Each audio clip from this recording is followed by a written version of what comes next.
Today we're talking turbochargers and common problems with turbos or failure modes of turbos. I'll kind of break this up into two sections. One would be the old style turbos. What I'm going to say is on an N14, a 3406E, C15, those type of turbos, they're going to be a standard fixed geometry turbo, and you're going to see types of damage with those that can occur from foreign objects, whether it gets sucked through the air cleaner and in the compressor wheel, whether it gets something, blows a tip off an injector and goes through the exhaust, or breaks a valve and goes through the exhaust, damages a turbo. You can have a lubrication failure. One of the things that guys notice the most is, man, my turbo is puking oil out the compressor side or out the exhaust side, so you lose a seal. But you lose a seal for a reason in most cases. It's either going to be a lack of lubrication, the oil flow got blocked off, or the oil was dirty, or your drain line gets kinked, plugged, or you get excessive crankcase pressure that doesn't allow the oil to drain back into the engine. Those are the main failure modes of your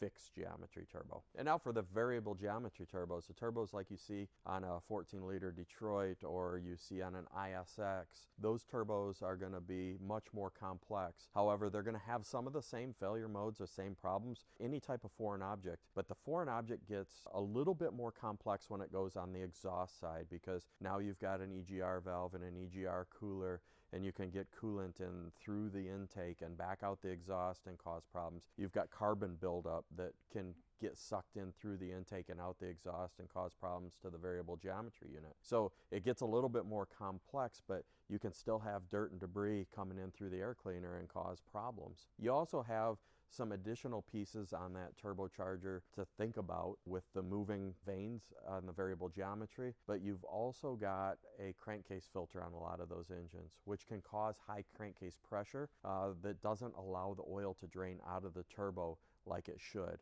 and it can overheat in the turbo because it stays in there too long and pose itself like a lack of lubrication. You've got a situation where those turbos rely on a certain amount of back pressure on them and a certain amount of boost pressure on them to keep everything running smoothly. You may notice that if you take the compressor side and unhook the charge air pipe and you run that turbo, all of a sudden you've got oil spooling up out of that turbocharger because those pressures aren't equalized. So one of the things to keep in mind with a VGT turbo is if that turbo spins smooth and the compressor or turbine does not hit the housing, most likely it's not a turbo problem. It's an additional problem in the system that needs to be diagnosed. So don't go buying a $5,000, $6,000, $7,000 turbo if that's not exactly what your problem is. But if you give us a shout here at Highway and Heavy Parts, we'd be glad to help out with turbo diagnosis. If you need a replacement turbo, we got turbos. So give us a shout at 844-447-2950. From diagnosis through delivery, we're Highway and Heavy Parts.